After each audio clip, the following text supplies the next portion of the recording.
모두 안에는 자유에 대한 갈망이 있습니다. 이런 이야기가 있습니다. 우리 나라처럼 이렇게 남과 북이 갈라졌었던 이 동독과 서독이 있었잖아요. 그때 동독에 이 한 개가 사선을 넘어서 서독으로 이렇게 왔답니다. 그때 이 서독의 이 개가 동독의 개한테 물어봤대요. 너 무엇 때문에 동독에서 이처럼 이곳까지 생명 걸고 건너왔니? 이렇게 물어봤어요. 동독에 먹을 것이 없니? 아니. 그러면 무엇 때문에 왔니? 동독에는 집이 없니? 아니. 궁금해서 서독의 개가 계속 물어봤대요. 그때 동독의 개가 얘기를 합니다. 먹을 것이 없는 것도 아니고 잘 집도 없는 것도 아니고 짓고 싶을 때 짓지 못해서 건너왔다 그랬대요. 여러분, 지금 북한에 가장 없는 게 뭡니까? 자유입니다. 우리는 마음대로 예배 드릴 수 있지만은 지금 북한에서는 마음대로 예배 드릴 수 없어요. 제 학교에서 들킬까봐 숨지기면서 그렇게 억압 속에서 예배를 드리고 있습니다. 이렇게 마음 놓고 예배 드릴 수 있다는 것이 얼마나 큰 축복인지 모릅니다. 할렐루야. 아프가니스탄에서 이 탈레반이 장악을 했잖아요. 거기 때 이 아프가니스탄 정부를 도와줬던 이 한국 사람들을 이제 도왔던 현지인들을 이 391명을 미러클 작전이라고 이 기적 작전을 통해 가지고 한국에 데려왔다 하는 우리 소식을 바로 들으면서 저도 그렇고 박수 치면서 진한 감동을 느꼈습니다. 왜 그렇습니까? 왜 그런 소식을 들을 때 마음이 뭉클해집니까? 그것은 그들이 누리게 될 자유라고 하는 것이 얼마나 소중한지를 우리도 공감하니까 그때 우리가 뭉클하는 거잖아요. 지금 우크라이나 이 전쟁 속에서 그들이 지금 원하는 게 자유일 겁니다. 수많은 사람들이 지금 고통을 받고 있는데 우리가 지금 이 자유에 대한 이 갈망 너무나 소중하다라는 거예요. 대부분의 국가들은 그래서 이 소중하기 때문에 헌법으로 이 자유를 보장해 주려 합니다. 우리나라도 마찬가지죠. 그래서 신체의 자유, 그 다음에 양심의 자유, 종교의 자유, 또한 이 집회결사의 자유 등 인간답게 생활할 수 있는 이 자유 등등을 보장하면서 그 자유를 소중하게 보호해 주고 있는 걸 볼 수가 있어요. 그런데 그 인간이 가지고 있는 이 강렬한 이 자유에 대한 갈망은 어떻게 우리 영혼 가운데, 우리 마음 가운데 존재하고 있냐라는 거죠. 살다 보니까 그냥 우연히 생긴 걸까요? 하도 우리가 고통을 받고 고난을 받고 힘들게 살다 보니까 그것이 자연스럽게 우리 안에 들어오게 된 것이냐 말이죠. 그게 아니다라는 겁니다. 성경은 그렇게 얘기하지 않았어요. 성경은 하나님께서 그 자유라고 하는 그 선물을 창조와 함께 인간에게 선물로 주셨다 그랬어요. 할렐루야. 아담과 하와를 창조하시고 하나님께서 에덴 동산을 주시고 뭐라고 말씀하셨냐면 뭐라고 말씀하셨습니까? 에덴 동산에 있는 거 네가 마음대로 먹어라. 그렇게 말씀하셨어요. 그리고 또 뭐라고 말씀하셨느냐? 짐승들을 데리고 오면서 네 마음대로 이름을 지어라. 그렇게요 말씀하셨어요. 결제하신 게 아닙니다. 너 이름 한번 줘봐. 결제 서류로 탁 이렇게 봐가지고 이건 아니고 이거는 통과, 이거는 다시 이렇게 하신 게 아니에요.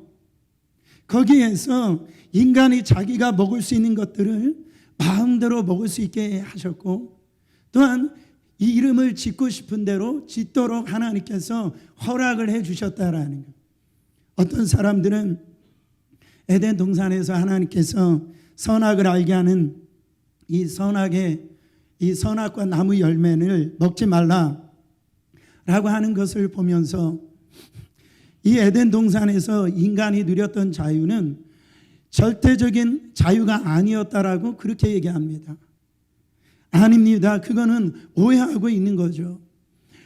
하나님께서 인간에게 주셨던 자유가 얼마나 절대적인 이 자유였냐 하면은 인간이여 그 자유를 통해서 하나님을 거역할 수도 있고 불순종할 수 있었던 자유였다는 거죠. 그 얘기가 무슨 얘기냐면 하나님이 주신 이 자유로 하나님을 버릴 수도 있고 또 하나님을 떠날 수도 있는 자유였다라는 거예요. 그래서 동산에서 어느 누구도 속박받지 아니하고 바로 이 하나님의 이 자녀가 누리는 참된 자유가 그 에덴 동산에 있었다. 또 어떤 사람들은 하나님께서는 왜 선악과를 이렇게 만드셔가지고 인간을 타락하게 했습니까? 라고 불만을 얘기합니다. 근데 그것도 하나님께서 주시는 자유라고 하는 것에 이 절대적인 이 가치, 그 의무를 모르기 때문에 그렇게 얘기하는 것이죠. 여러분, 하나님께서 인간에게 사랑받기 위해서 인간이 하나님을 거역하고 거절하면서 버릴 수 있는 이 자유를 주셨다. 그런 거죠. 하나님이 우리를 로봇처럼 만드시지 않았다라는 거죠. 그때만이 하나님을 사랑하고 하나님을 경외할 때 그것이 의미가 있는 거죠. 그것이 사랑이 될 수 있기 때문에 예배가 될 수 있기 때문입니다. 하나님이 이 자유라고 하는 선물을 우리에게 주셨을 때 우리가 그것을 가지고 하나님을 떠날 수 있다라는 것을 우리 하나님이 아셨지만은 그 자유를 선물로 주신 것이죠. 이게 진짜 자유라는 겁니다. 속박 없는 하나님의 자녀만이 누릴 수 있는 자유예요. 근데 인간이 이 자유를 어떻게 합니까? 잘못 써서 하나님을 거역하는 데 사용합니다. 하나님을 떠나는 데 사용합니다. 그래서 자유가 이제 자유가 되지 아니하고 그것이 속박으로 다가오는 거예요. 하나님의 자유로움을 떠나서 노예가 돼가지고 묶임에 빠져들게 되는 것이죠. 그게 죄입니다. 그 죄의 결과로 노예가 되어졌다라는 것입니다. 예수님께서 공생의 사역을 이렇게 시작하셨을 때에 이 나사렛 동네 회당에 들어가셔가지고 이제 말씀을 이렇게 가르치시는데 첫 번째 말씀의 본문을 그 이사야 선지자가 바로 이사야서 61장 1절 말씀에 나오는 이 말씀을 바로 적용을 해가지고 예수님이 앞으로 어떤 사역을 하실 것이다 그렇게 가르치셨어요. 그 말씀이 누가복음 4장 18절에 이렇게 나옵니다. 주의 성령이 내게 임하였으니 이는 가난한 자에게 복음을 전하게 하시려고 내게 기름을 부으시고 나를 보내사 포로된 자에게 뭐를? 자유를, 눈먼 자에게 다시 보게 함을, 전파하며 눌린 자를 모하게 하고 자유케 하고 주의 은혜의 해를 전파하게 하려 하심이라 하였더라 라고 가르치셨다라는. 그러니까 예수님께서 이 땅에 오셔서 하시는 일이 뭐냐면 바로 포로된 자유를 어떻게 한답니까? 자유를 주시게 하고 눈먼 자에게 다시 보게 하시고 바로 눌린 자를 자유케 하시려고 예수가 그것을 은혜의 해에 전파하게 하시겠다. 여러분, 은혜의 해가 뭡니까? 구약에서 은혜의 해라고 하는 것은 희년을 의미합니다. 희년은 바로 이 안식년이 7번 되어지고 그 다음 해가 50년째 되는 날이 희년입니다. 희년의 때 어떤 역사가 일어납니까? 바로 이 모든 그 빚을 지었더라도 그때는 모든 빚을 다 탕감해 줍니다. 그리고 이 땅도 원소유주한테 그 땅을 타취했지만 그 원소유주한테 다 돌려주는 거예요. 그리고 노예가 됐을지라도 종이 됐을지라도 그 노예와 종을 해방시키는 날이 희년입니다. 그 희년의 해를 증거하시기 위해서, 전파하시기 위해서, 바로 억눌린 자, 갇힌 자, 바로 눌린 자를 해방시키시고 부르시고 거기서 자유케 하시기 위해서 예수님이 이 땅에 오셨다라는 거예요. 그러니까 하나님이 주신 자유라고 하는 선물을 하나님을 떠나서 하나님을 거절하고 하나님을 버린 데 사용했던 인간이 결과적으로 어떻게 됐습니까? 암울한 속박과 묶임과 종됨 속에서 갇혀 있게 되어졌었는데 이 예수님께서 오셔가지고요, 바로 이 모든 것을 자유케 하시려고 이 메시아로서 이 땅에 오셨다라는 거예요. 사람은요, 누구나 여러 모양으로 다 눌려서 삽니다. 그 지금 오늘 말씀해 보면 가난한 자, 포로된 자, 눈먼 자, 그 눌린 자가 있다라. 여러분, 가난한 자, 이 물질에 눌려서 산다라는 거예요. 가난한 자가 이 물질에 눌려 있는 자를 가난한 자다 그렇게 얘기를 하는데, 가난하다고 해서 다 눌리는 게 아닙니다. 가난의 영이 있어서 눌리는 거예요. 그만큼 살 만큼 되었는데도 그냥 거기에 눌려 있는 거예요. 어떤 사람은 성공에 눌려 있습니다. 제가 볼 때는 그 사람의 그 한 자리 밑에 있어도 저는 감사할 텐데, 그냥 뭐든지 성공. 자녀를 키울 때 너 성공해야 돼. 그 강박관념에 눌려 있는 그런 경우들이 참 많아요. 이 포로된 자, 누구를 의미합니까? 죄에 눌린 자, 죄에 눌려서 하니까 포로된 거예요. 죄로 포로 잡힌 겁니다. 죄는요, 술과 같답니다. 술 드셔본 적이 있는 분들 아시죠? 처음에는 술을 누가 먹어요? 자기가 먹어요. 근데 나중에 술이 나를 집어삼킨단 말이죠. 그렇죠? 그래서 술이 나를 지배해버린다.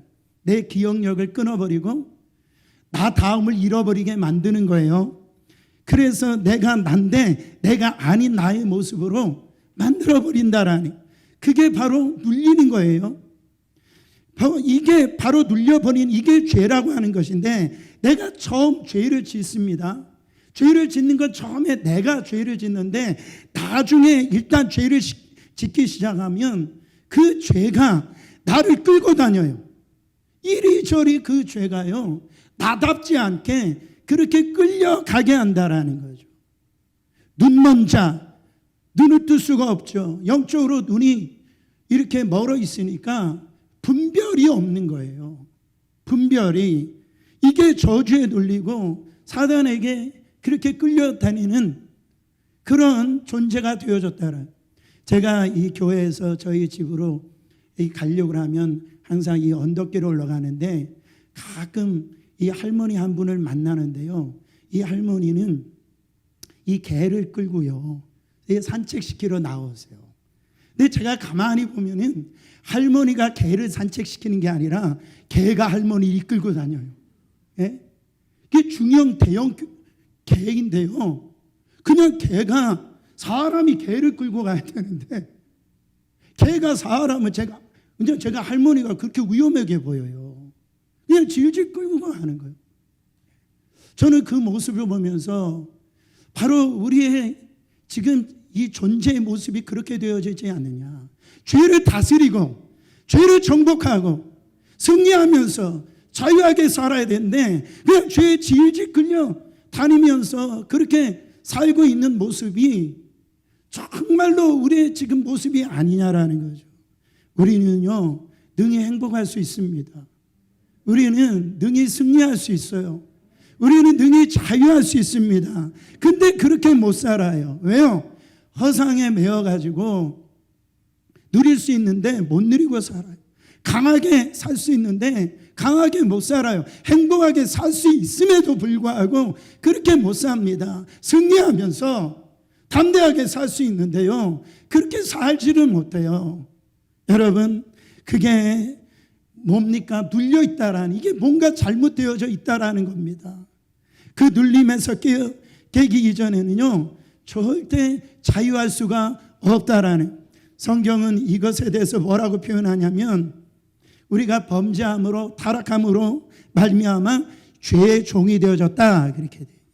죄의 종이 되어졌다. 이것은 실제적인 어떤 가상의 힘이 아니고 진짜 힘이라는 거예요. 악한 마귀가 죄의 힘으로 결국은 죄의 싹은 사망이기 때문에 우리를 망하게 하는 거예요. 우리를 죽이게 하는 거예요.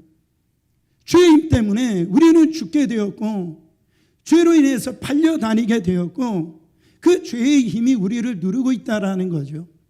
그래서 우리 마음으로는 하나님을 섬기길 원하고 하나님 앞에 충성하게 하지만은 그게 됩니까? 안 됩니까?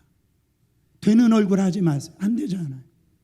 하나님 앞에 정말 내가 충성하고 싶고 헌신하고 싶고 정말 주님 뜻대로 살고 싶은데 여러분 안 되잖아요. 왜요? 죄의 힘이 우리를 얽매이고 있기 때문에 그렇습니다. 그래서 사도 바울은 로마서 7장 23절에 이렇게 표현합니다. 내 지체 속에서 한 다른 법이 내 마음의 법과 싸워 내 지체 속에 있는 죄의 법 아래로 나를 사로잡아 오는 것을 보는도다.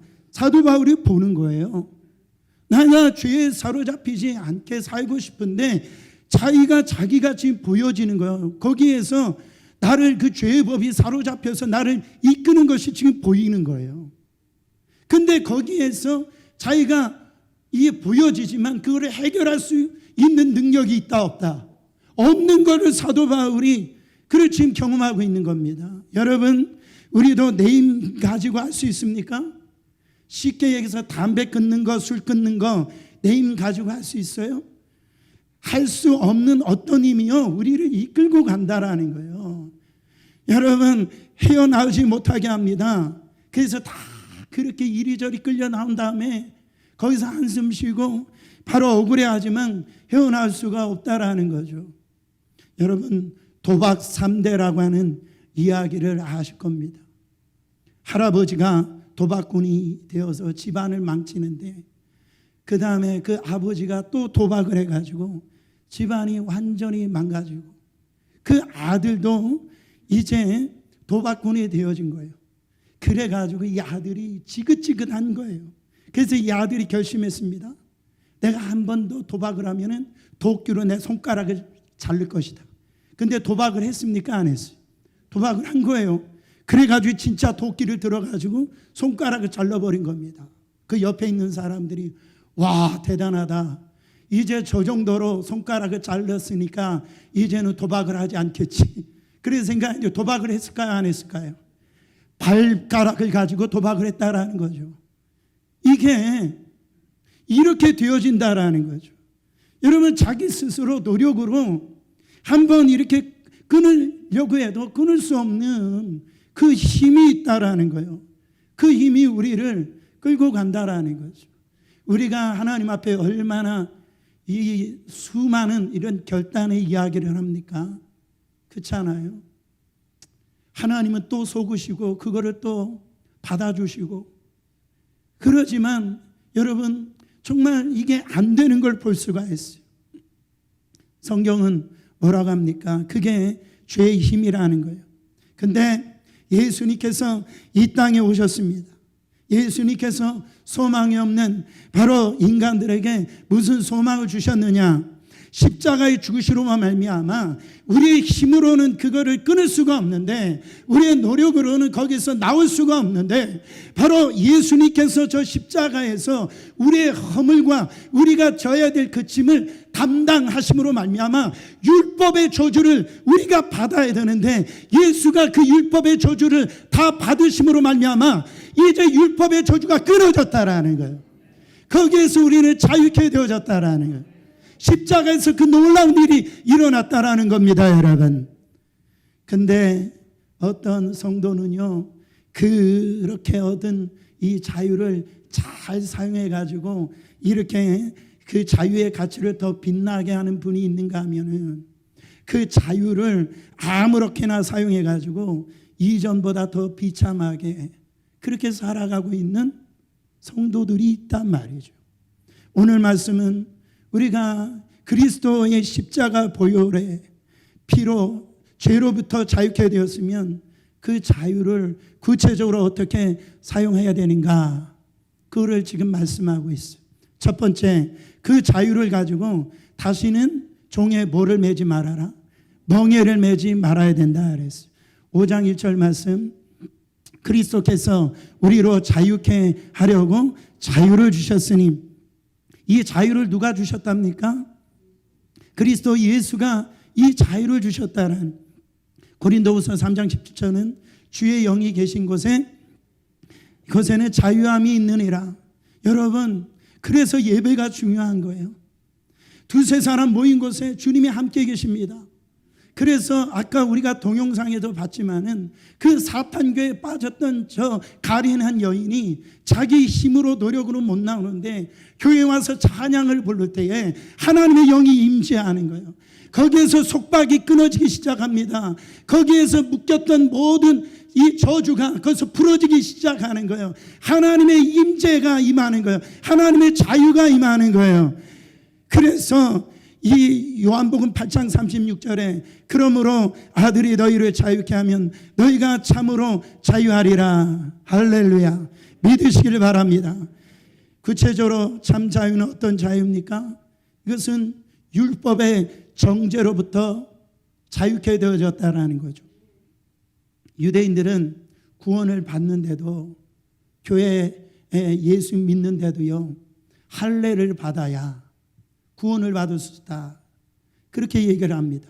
그리고 안식일을 지켜야 된다, 그렇게 얘기를 합니다. 여러분, 유대인들 율법 중에서 가장 중요하게 여기는 그 율법이 바로 안식일법인데, 유대인들이 39가지 안식일 금지법을 만들어 가지고 이 안식일을 거룩하게 지켜라, 그렇게 얘기를 합니다. 운전하는 것도 안식일에 불 피우지 말라라는 법에 걸리니까 회당에 가려고 해도 안식일 시작하기 전에 가야 돼요.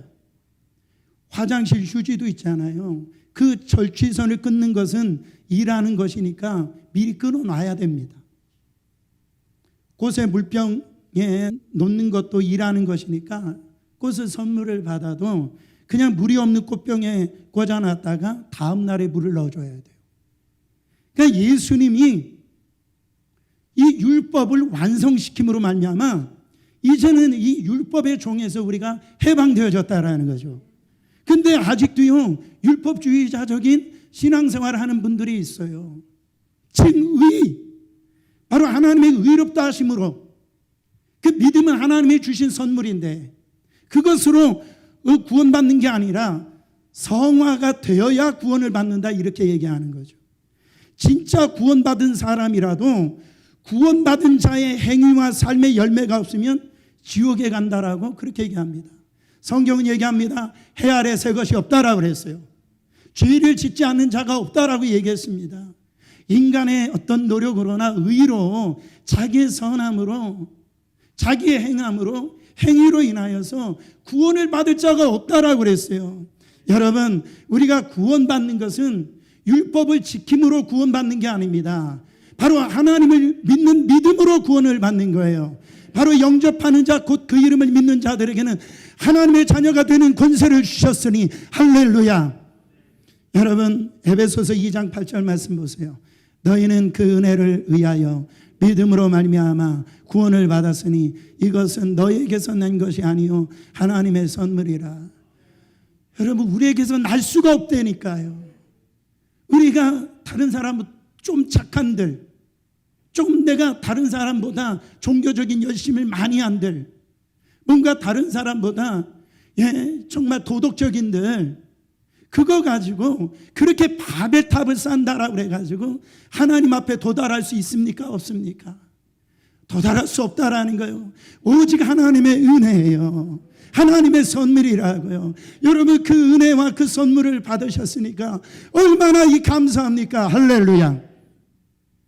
구원받기 위해서 하나님의 법을 지키는 게 아닙니다. 구원을 받았기 때문에 하나님의 법을 지키는 거예요. 대한민국의 법을 지켜 대한민국 백성이 된 것이 아니라 대한민국 국민이기 때문에 대한민국의 그 법을 지키려고 하는 거죠. 우리가 구원을 받기 위해 천국에 가기 위해서 율법을 지키면서 율법의 노예로 살지 말아야 됩니다. 예수님을 믿음으로 말미암아 구원받은 참 자유인이 된 거예요. 그래서 율법의 멍에를 지지 말라라는 거죠. 그리스도 안에 있으면 새로운 피조물이 되었다라는 거예요. 이제는 우리는 자유자가 되어졌다라는 거예요. 사랑하는 성도 여러분, 그러므로 주님 앞에 나오십시오. 주님께서는 우리에게 자유를 주시는 분이에요.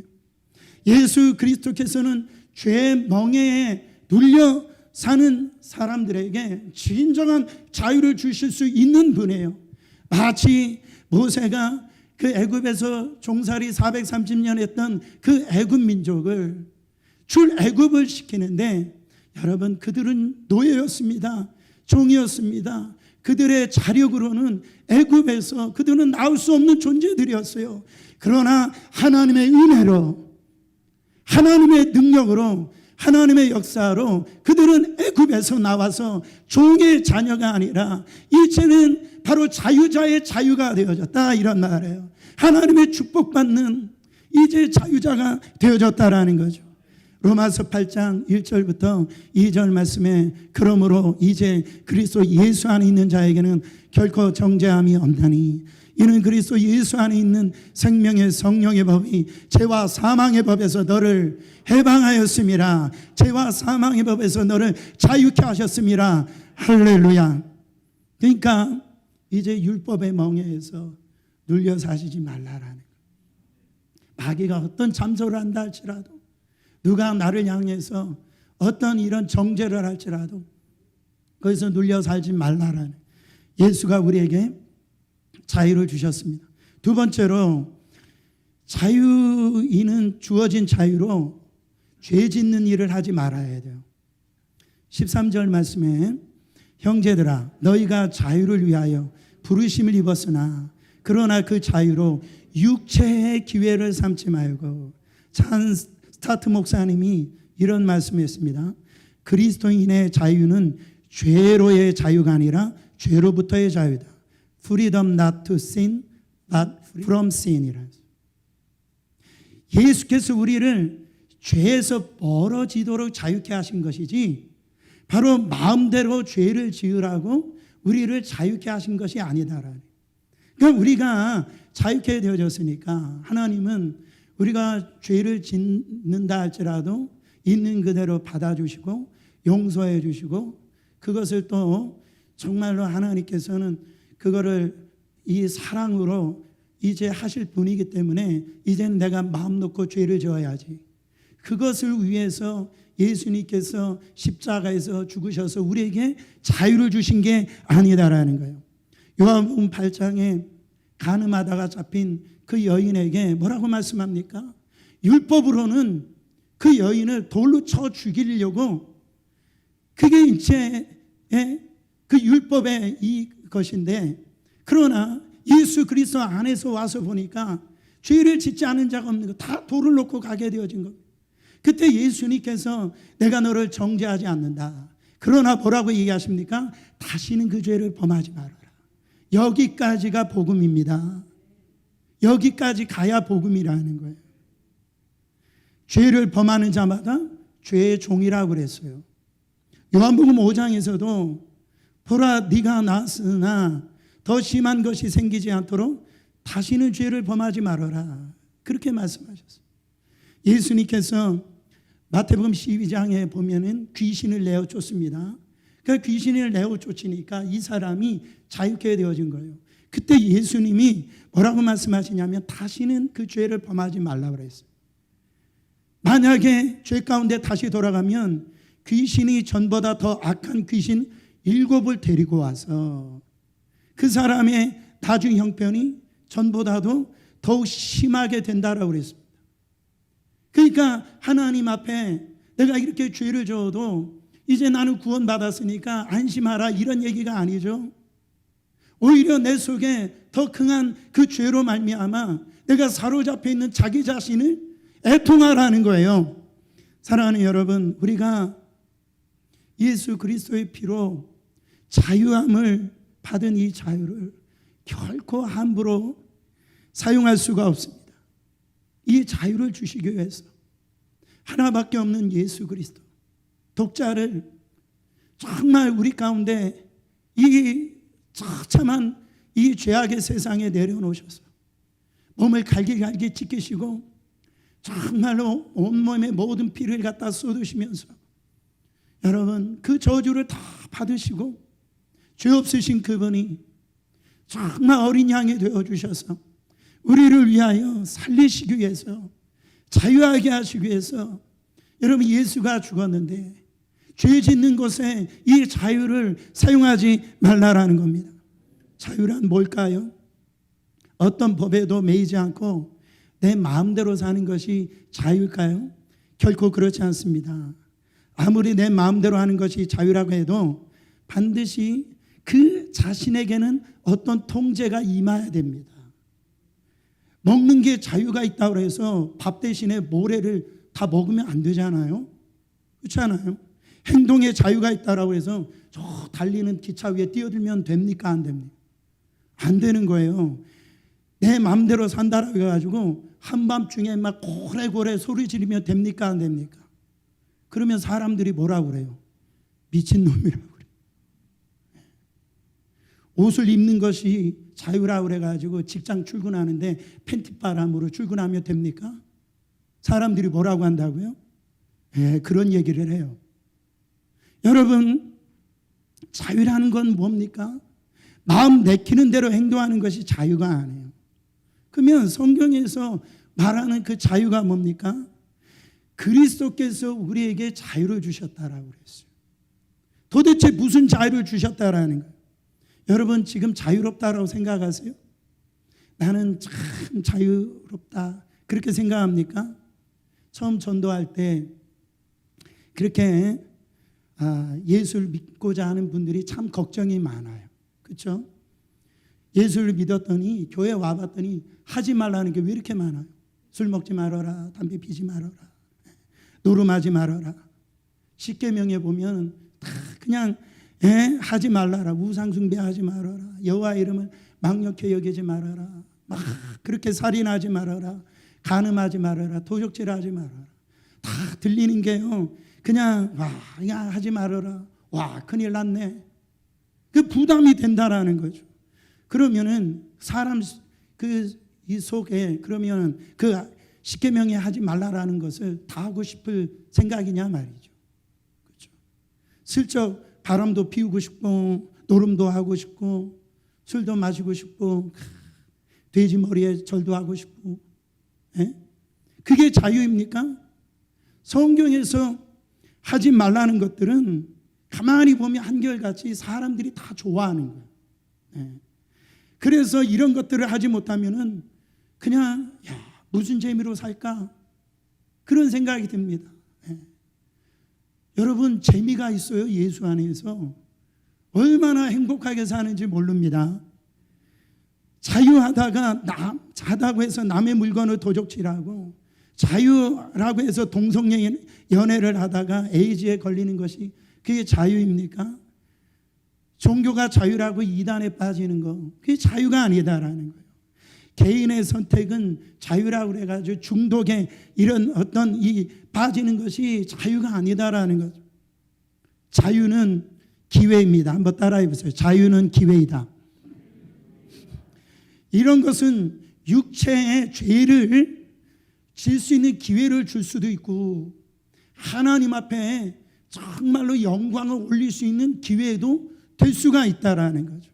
본능적으로 하고 싶은 대로 사는 것이 자유가 아니라 바로 그렇게 하면 마귀의 종이 되는 거예요.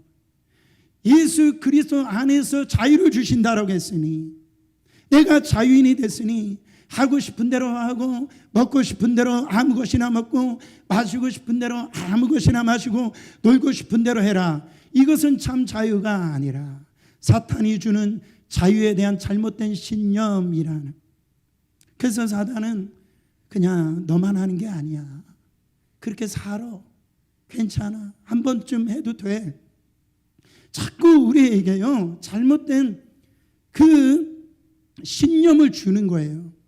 그래서 하나님께 나아가는 자유가 아니라 하나님께 멀어지는 잘못된 자유를 심어준다라는 거죠. 여러분, 자유라고 하는 것이 하나님의 말씀대로 그 아무 상관없이 자유를 남용하고 방탕하게 사는 자유는요, 예수님께서 십자가에서 그 대가를 지불하고 우리에게 주신 그 선물에 대한 그 자유가 아니다라는 거죠. 여러분, 결국 그렇게 사용하면 우리 안에는 멸망이요 파멸뿐이라는 거죠. 우리에게 참 자유 주신 예수님은 진리를 알지니 진리가 너희를 자유케 하리라 그랬어요. 요한복음 8장 36절에 그러므로 아들이 너희를 자유케 하면 너희가 참으로 자유하리라. 이 자유라고 하는 것은 진리 안에서 누리는 자유예요. 항상 진리는 항상 이 예수를 의미합니다.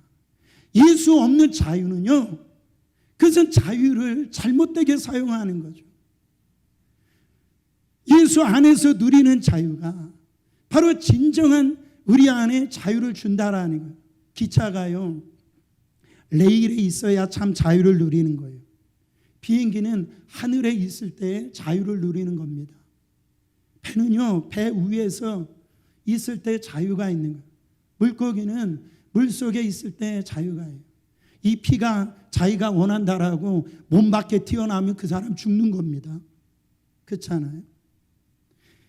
잘못된 선택은 결국 사탄의 종이 되어버리고 만듭니다. 그래서 진정한 그 진리 안에서 자유를 누릴 수가 없다라는 거예요. 사랑하는 성도 여러분, 이 자유를 죄 짓는 데 사용하지 마시고 자유는 기회입니다. 바로 하나님께 영광 돌리는 데 쓰임 받으시기를 축원합니다. 세 번째로 참 자유인은 주어진 자유로 사랑으로 서로 종노릇해야 됩니다. 13절 하반절에 보면 오직 사랑으로 서로 종노릇하라 그랬어요. 자유함을 얻었는데 또다시 종노릇하라고 하면 이 말씀이 맞지 않은 것 같아요. 여러분, 어쩔 수 없이 종노릇하는 것, 의무적으로 종노릇하는 것, 그것은 끔찍한 겁니다. 그냥 의무적으로 사랑하는 것, 끔찍하네. 그래서 내가 목사니까 예배에 나와야지, 장로님이니까, 내가 이 구역장이니까, 그래도 다른 사람 이목이 있으니까 내가 예배 빠지면 안 되지, 내가 11조 하지 않으면 안 되지. 여러분, 그것은 바로 의무적으로 그렇게 그 기쁨이 없는 내 의사와 상관없이 하는 것은 그게 끔찍한 거예요. 마태복음 11장 29절부터 30절 말씀에 나는 마음이 온유하고 겸손하니 나의 멍에를 메고 내게 배우라. 그리하면 너희 마음이 쉼을 얻으리니 이는 내 멍에는 쉽고 내 짐은 가벼움이라 하시니라. 이 멍에라고 한 것은 무거운 겁니다. 우리의 이 멍에가 있어요. 죄의 멍에, 짐이라고 그러죠. 육체의 이 질병의 멍에, 삶의 이런 고달픔의 그런 멍에들이 있는데 예수가 주는 이 멍에는 어떻다라는 거예요? 가볍다라는 거. 거기서 쉼을 누린다라는 거. 사랑하는 성도 여러분, 그 멍에를 매라고 얘기합니다. 사람들이 볼 때는 예수 믿는 우리를 굉장히 답답하게 여길 거예요. 그렇잖아요. 주일이면 교회 와야 되어지고 11조를 드려야 되고 세상 사람들이 볼 때 우리를 보고 그렇게 자유한 것처럼 보이겠어요? 예수 믿는 사람들이 어디에다 완전히 매여 사는 것처럼 보인단 말이죠. 영적인 눈이 안 열리니까 그렇게 보이는 겁니다. 그러나 예수 안에 들어오면은 예수가 주신 그 멍에가 가벼워진다라는 거, 그게 기쁨이 되어진다라는 거, 그것이 감사가 되어진다라는 거, 내가 예배 드리는 것이 무거움이 아니라 즐거움이 되어진다라는, 하나님 앞에 내가 이렇게 11조를 드리고 이 예물을 올려드리는 것이, 그것이 더 드리지 못해서 안타까움으로 나가온다라는 거, 하나님 앞에 헌신하는 것이 나 같은 죄인이 무슨 하나님 앞에 쓰임받을 수 있을까? 주님이 나를 사용하신 것에 대해 있어서 그렇게 눈물 콧물을 흘리면서 주님 그 쓰임받는 거, 사용되어지는 것이, 그것이 감사가 되어진다라는 거죠. 율법의 종이 되는 것은 마지못해서 억지로 하는 겁니다. 그러나 주의 사랑에 매여 종이 되는 것은 기쁨이요 감사요 찬송이요 간증이라는 거예요. 예수님이 좋은 본을 보이셨어요. 빌립보서 2장 6절부터 7절에 보면 그는 근본 하나님의 본체시나 하나님과 동등됨을 취할 것으로 여기지 아니하시고 오히려 자기를 비어 종의 형체를 가져 사람들과 같이 되셨습니다. 예수님이요 스스로 종이 되셨대요. 예수님은 섬김을 받으셔야 될 분이에요. 예수님은요 사랑을 받으실 분이에요. 다스리실 분이에요. 예수님은요 영광 받을 분인데 그거 받는다라 해서 누가 뭐라고 할 사람 없습니다.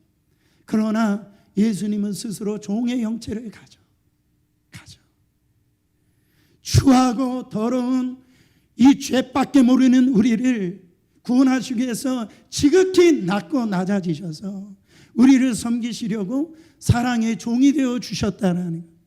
여러분 예수님이 그렇게 되셔서 비참하게 사셨습니까? 그렇지 않아요. 빌립보서의 말씀에 보면 아까 우리가 불렀던 찬양처럼 예수 그리스도를 하나님이 지극히 높여서 그 이름을 아름답게 하시고 존귀하게 하시고 할렐루야 모든 이름 위에 하늘에 있는 것이나 땅 안에 있는 것이나 땅 아래에 있는 어떤 이 이름도 예수의 이름 앞에 무릎 꿇게 하셨다 그랬단 말이죠. 사랑하는 성도 여러분, 우리가 스스로 종이 되어진다라는 것, 그것이 은혜 받은 자의 모습입니다. 여러분 그때 나오는 것이 뭡니까? 사랑이라는 거예요. 사랑이 임하면 그 사람이 참 자유자인지 아닌지를 알 수가 있어요. 관계에서 참으로 자유를 원한다면 사랑으로 섬기라는 겁니다. 여기에서 예수님의 사랑은 십자가의 사랑을 의미합니다. 예수님이 제자들의 발을 닦았던 그 사랑을 의미해요. 거기에는 아무런 대가가 없습니다. 사랑으로 종로로 달한 말은 십자가의 사랑으로 서로 섬기라는 거예요. 14절 말씀에 보면 온 율법은 내 이웃 사랑하기를 내 몸같이 하라 하신 한 말씀을 이루었나니, 이루어졌다라는 것은 끝냈다, 완성했다라는 거죠. 그러니까 율법이 다 완성은 어디에 있다라는 겁니까? 사랑 안에 있다라는 거예요. 로마서 13장 10절에 사랑은 이웃에게 악을 행하지 아니하나니 그러므로 사랑은 율법의 완성이니라. 사랑하게 되어지면, 사랑으로 종로하게 되어지면 진정한 자유가 임합니다. 여러분 우리가 이걸 알지 못해요.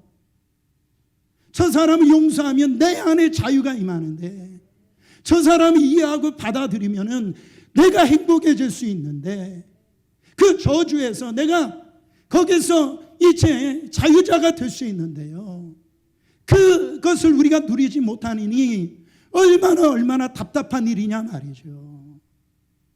결론입니다. 여러분 육에 넘어질 때 그때 우리는 엄청난 좌절이 옵니다. 예수 안에서 자유자로 살고 싶은데 그게 쉽지 않다라는 걸 느낄 겁니다. 왜냐하면 그 육신이 그렇게 하지 못하도록 거부하기 때문에 그래요. 내 육신은 예수님 따라 살고 싶지 않은 거예요.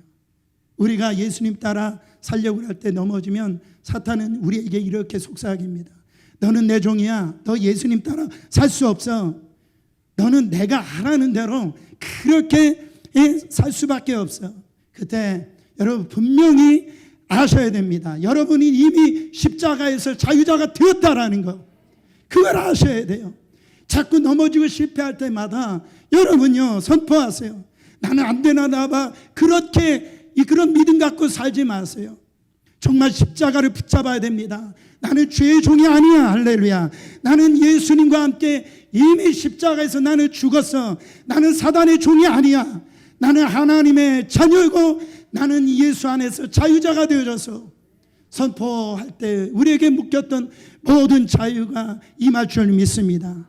그 자유는 주님께서 핏값으로 주신 이 자유를요 정말로 육체에 죄 짓는데 기회로 삼지 말고 그 자유를 가지고 주님의 사랑의 그 종이 되어서 다른 사람을 섬기고 주님 형상 닮아가는데 이 자유를 사용하시기를 예수 그리스도 이름으로 축원합니다.